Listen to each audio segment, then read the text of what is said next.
Hello everyone, my name is Christian. Welcome back to Tekpon. Today our guest is Caleb, the founder and CEO at Tilled. Hello. Yeah, thanks for having me on today. Thanks for joining us. It's an amazing background. At first, please tell us what your company does.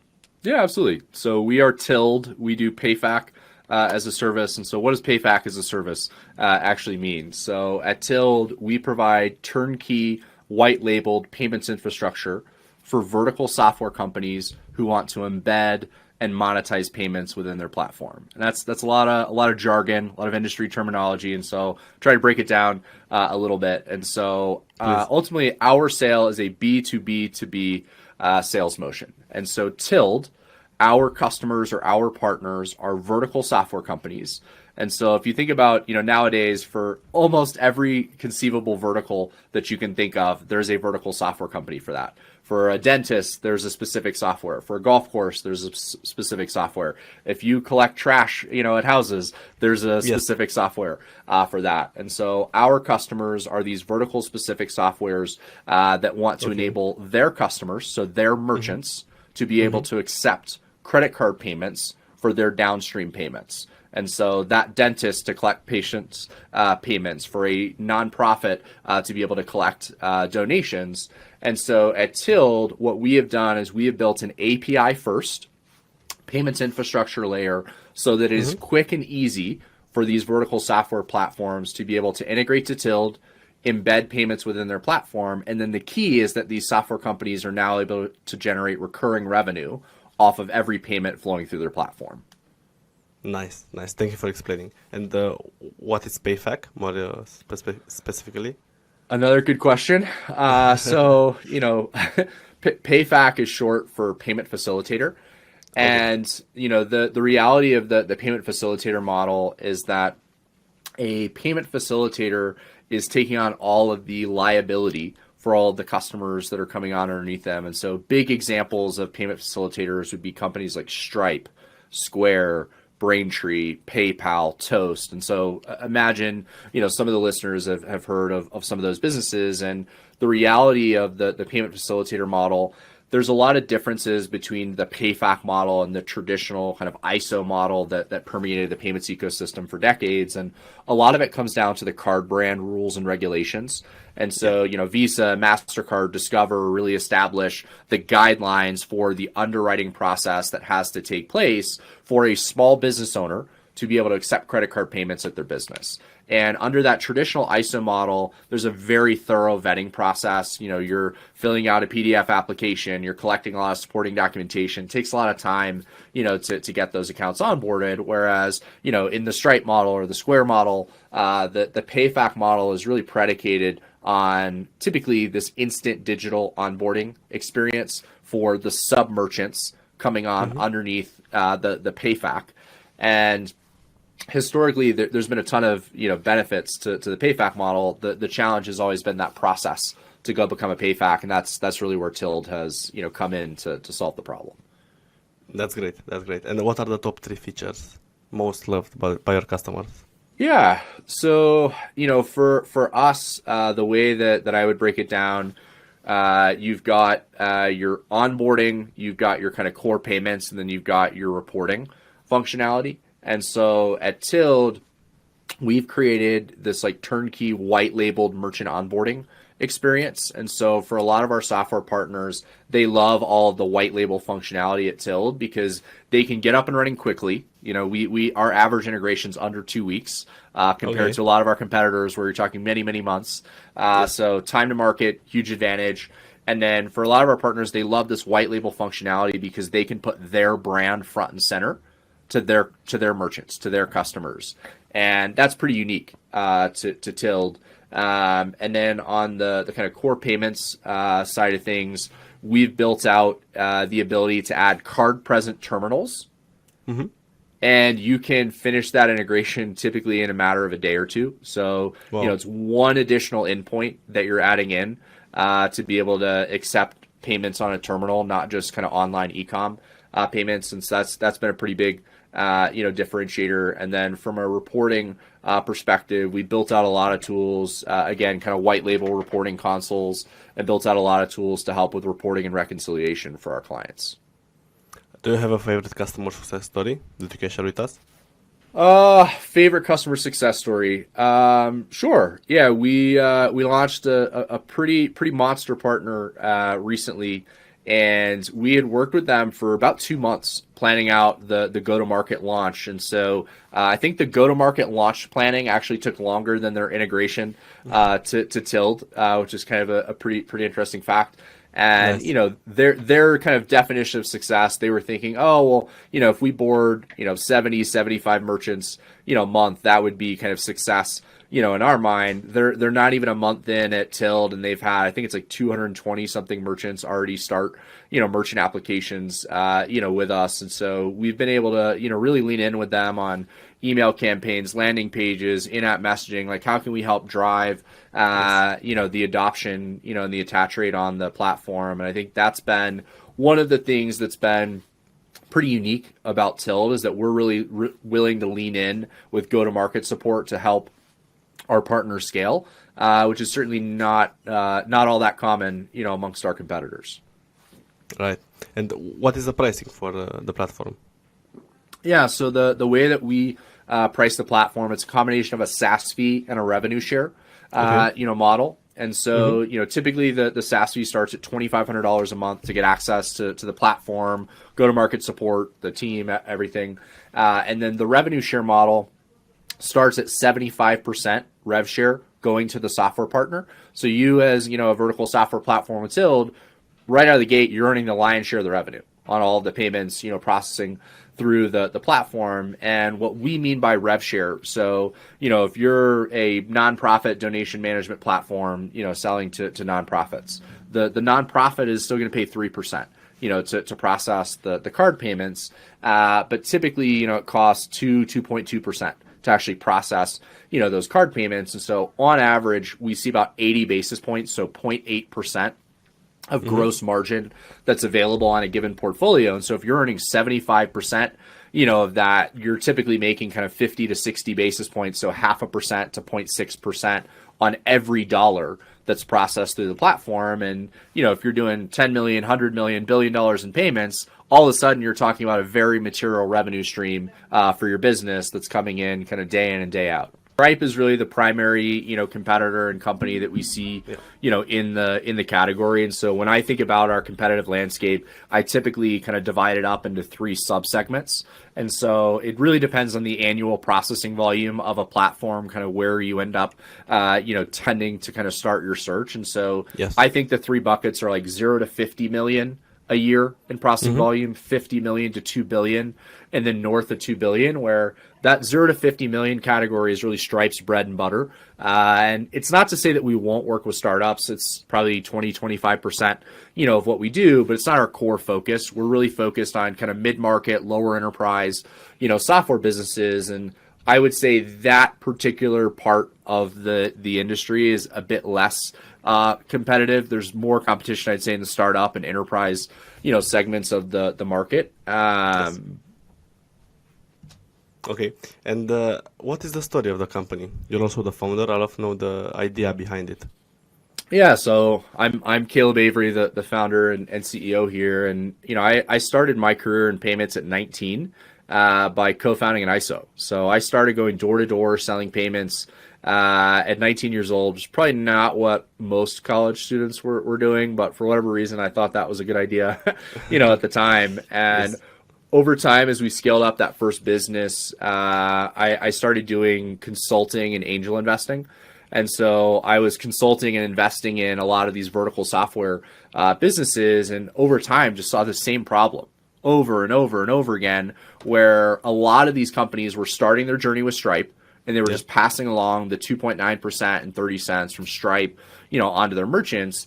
And that's fine. In the early days, you're 2 developers in a garage, you're processing tens of dollars in payments, go use Stripe. Awesome solution, great tech. All of a sudden you start to scale, you're doing $1 million, $2 million, $3 million a month in payments. You're like, hold on a second, we're leaving money on the table. And a lot of the companies coming to me were doing 100 million, 500 million, $1 billion in payments. And at that scale, you're leaving a lot of money on the table. And at one point, one of the companies that I was consulting for thought that they wanted to go become a PayFac. And as we talked about earlier, like there's a ton of benefits to the payment facilitator model, but historically that was a 2-year multi-million-dollar process. And so you can imagine, software founders and investors aren't all that excited about a 2-year multi-million-dollar process. And some of the competitors that we now compete against had created this kind of 6-month, couple $100,000 process, but it was still 6 months, still hundreds of thousands of dollars. And for me, the original hypothesis behind Tilled was what would have to be true for a vertical software business to leverage the benefits of the PayFac model, but launch in 1 week. And that was a pretty crazy idea, 5 years ago. But at that point in time, I think I was just crazy enough, as all entrepreneurs are, to think that I could go solve this problem. And that's what became Tilled and what became PayFac-as-a-Service. That's amazing. But are you the first platform to be PayFac-as-a-Service? We came up with the term PayFac-as-a-Service. And so I would say generally, yes, we are the first. There are now competitors in the market. There are now plenty of other folks kind of utilizing the PayFac as a service, moniker. But we were really the first to come in and kind of approach the problem from this direction. How big is the overall team right now? So we are, I think, about 45 people distributed all around the country. At this point, we've raised 4 different rounds of funding. So raised about $34 million of funding. In total over the years, and we've got around 100 vertical software companies that we partner with. Thank you for sharing. And what was the latest round? Was it Series A? So we did an extension on our Series A last year, and so we'll be targeting a Series B fundraise sometime next year. So not soliciting investment, officially on this podcast. But we will be going out to market probably in the next 6 months or so. That's great. And I'd love to know how you found your first customers when you just started out. Yeah. So for us, LinkedIn was actually a huge part of the journey. And so long before we were ever live with the product, I started sharing my story as an entrepreneur, basically just going through the challenges of building out a business. Because the reality for anyone who's built a business, it's incredibly difficult. There's a lot of ups and downs. There's a lot of challenges. And I just started sharing that entrepreneurial journey, and then started sharing this concept of PayFac as a service, and started, teasing the benefits, but also highlighting some of the pain points, that our current customers were feeling. And we were shocked at the amount of folks that came inbound to us. So our first year in the market, 95% of our leads were inbound organic, which was not in the financial model. That was not the go-to-market plan. That was not, how we drew it up. But that's how it happened. We leaned in, as soon as we started to see the results. And today, what strategy is your most successful for go-to-market? Yeah, so at this point, we're still, I think it's about 45% is still coming inbound to Tilled, and so still have a very strong inbound organic motion in the business, even several years in. And so we've definitely figured out how to make content marketing a key pillar, of the go-to-market strategy. We've also built out a pretty successful channel at this point. So we've got probably in the neighborhood of about 160 channel partners that look like ISOs, like my original business, agents, payments consultants, people from the traditional payments ecosystem that want to help vertical software businesses monetize their payments. And so we get a little over half of our leads, from the channel. And then we're starting to do more paid digital marketing, but it's a pretty small part of the overall pie right now. So partnerships are crucial for your success. Very, very crucial. Yep. Yeah, it's also easier to scale from one point. It's necessary. Well, I mean, for us, you think about, my sales team's all of 3 people, and I've got 160, guys out there, advertising what we're doing. So it's definitely, in a lot of ways, an easier model to scale, but there's still a lot of things that you have to figure out to make that strategy work. Thank you for sharing. And what did you say was your biggest challenge or your biggest mistake since you started the company? Yeah, I would say, for us, the biggest challenge was really early on in the early days of COVID. And so for us, when COVID started, we were 3 employees on the team, and I was still funding a lot of the day-to-day business. And so having to go from kind of planning to bootstrap out the business and kind of fund it myself to really like, okay, how do we actually go raise capital? How do we create a venture backable business was a very stressful time in the early days. Looking back, successful, but very stressful at that point in time, and certainly a huge challenge for us. I appreciate the transparency. And the future vision, how does it look for Tilled? Yeah. So, for us, certainly continuing to scale up the core of what we're doing, bringing in more, vertical software businesses, continuing to expand the product set, the geographies, the verticals that we target. But recently we've started to see kind of a second business line starting to unfold at Tilled, where we've started to get interest from a lot of larger strategics. So think banks, card brands, acquirers, super ISOs that are coming to us looking to white label our entire technology stack. Okay. So the APIs, the consoles, the merchant onboarding experience. And so we're starting to get a lot of these folks coming to us that are really wanting to enter this market that we're in. They're wanting to go target ISVs. They're wanting to do, PayFac-as-a-Service, but they don't really want to spend the 5 years like I have building out the technology from the ground up. And so it was something that we had always talked about in the very early days of Tilled, but practically speaking, your product has to get to a point where it's enterprise ready for that to even be, a reasonable, conversation. And for us, that timetable was about 4 years before we even had interest, from these larger partners. And we expect to have our first partner with that new model in market early next year. Wow, I think that's a huge opportunity. Congratulations. Thank you. I'd love to know more on the personal side, how you started your career. Maybe you can share with us the full story. So I understand that you started at 19, going into sales. But what was the journey after that? So for me, in the early days, door-to-door sales is not a particularly glamorous job for anyone who's done, door-to-door sales. But I was really, passionate about helping the merchants that we were working with. And honestly, there were a lot of days where it was a lot of fun.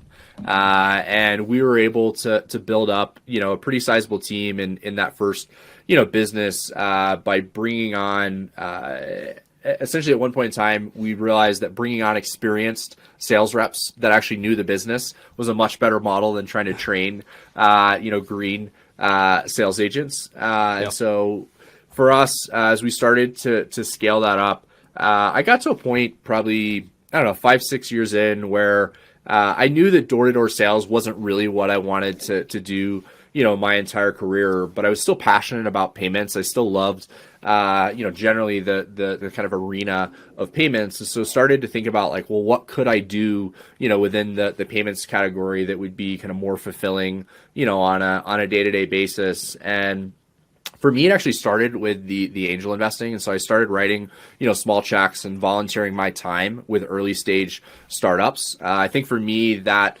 initial kind of 0 to 1 phase of building a business is just incredibly exciting because there's so much to figure out. There's so many problems. There's so many challenges. There's so many, unanswered questions. You're wearing so many hats. You're doing sales, marketing, product development, like you're doing everything. And for me, getting to be kind of fractional across all of these businesses was a really interesting experience, for me in my career. And then as I started to do that and network with fractional CFOs and other investors, they started to see me as like the payments guy. And so a lot of these investors were investing in software businesses. So the core of the business was software for summer camps or golf courses or healthcare or whatever, the vertical was.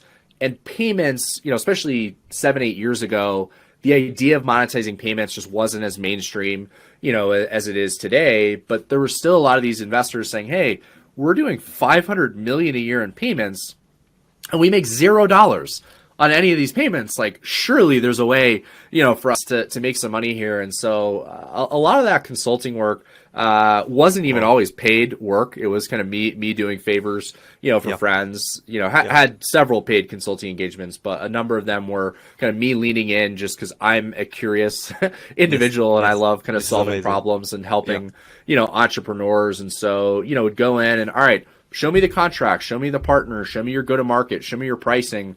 And then as I started to look at this, really the same problem across dozens of these vertical software businesses, it started to dawn on me that there really wasn't a great incumbent solution to help these entrepreneurs that wanted to monetize payments, that wanted modern technology, that wanted a great experience, for their merchants. And so for me, I had the idea for Tilled probably about 6 years ago, but it took me the better part of a year to convince myself that I actually wanted to go start another business, that there was actually something here. And so I just had a lot of conversations with potential customers, with folks in my network, to really understand, okay, I see the problem was always very clear to me, but the question was was I capable of finding a solution to this problem? Because there were several companies that were trying to solve the same problem. And the more I dug into the solutions that they had built out, it just didn't make sense to me. And, I was like, am I missing something? This just doesn't seem like the answer, to this problem. And the irony is every single one of those companies has pivoted in our direction. So all of those original competitors now have a PayFac-as-a-Service product line, which 5 years later is a little bit vindicating. I'm definitely not a kind of I told you so person. I don't get any pleasure out of that. I think for me it's more it's just interesting to see that the market has really driven that shift, because the reality is 5 years ago the market didn't know that it needed PayFac-as-a-Service. The market didn't even really know that it wanted PayFac-as-a-Service, but there was this huge problem that needed to be solved. And us and our now competitors over the last couple of years have been constantly iterating to figure out what is that solution that the market actually needs. What a great story. Thank you so much for sharing. We have 2 questions left. The first one would be, what's your best piece of advice for a starting founder? Yeah. Obviously, you work with a lot, so you have a lot of experience. Yeah, So I would say, my experience at Tilled, my experience in my prior businesses, my experience angel investing, consulting, it really comes down to the people. And I think for a lot of founders, they can be so excited that just someone wants to join them on the journey that they're not picky enough in those early employees, in those kind of initial co-founder discussions. And the reality is the people that you surround yourself are going to have the biggest determining factor in whether or not your startup succeeds. And so, if you are, a solo founder, or if you have co-founders and you're looking to bring on, early employees, you have to be very intentional and maniacal about what you actually want out of that role, what culture you want, in that business, and make sure that the people that you're bringing on, fit that bill. Otherwise, it's going to create a lot more challenges. And the last thing you need as an entrepreneur is more challenges. There's plenty of roadblocks, along the way. Don't have any self-inflicted wounds. Thank you so much. And I have a question to ask everybody on the podcast. What's your favorite SaaS product that you use, but apart from Tilled? My favorite software? Yeah, I would say for me it's LinkedIn. And so I spend a lot more time than I probably want to admit, on a podcast on LinkedIn. But it's just been such a huge part of our story. I mean, for us, a huge part of our inbound comes from LinkedIn. A huge part of our channel comes from LinkedIn. A lot of our partnerships come from LinkedIn. And we've actually also had a lot of investors that have come inbound based on following along, on the journey. I think I just read that LinkedIn just hit 1 billion users on the platform. And my favorite statistic about LinkedIn, and I'll leave you with this, only 1% of users on LinkedIn actually post content. Yeah. And so there's just this incredible opportunity for entrepreneurs. If you're not posting on LinkedIn, you are absolutely missing out. I can guarantee you of that. So get on LinkedIn, follow me, Caleb Avery, and thank you for having me on the show today. I really appreciate it. It was great having you. Yeah. Thank you so much. You did fantastic.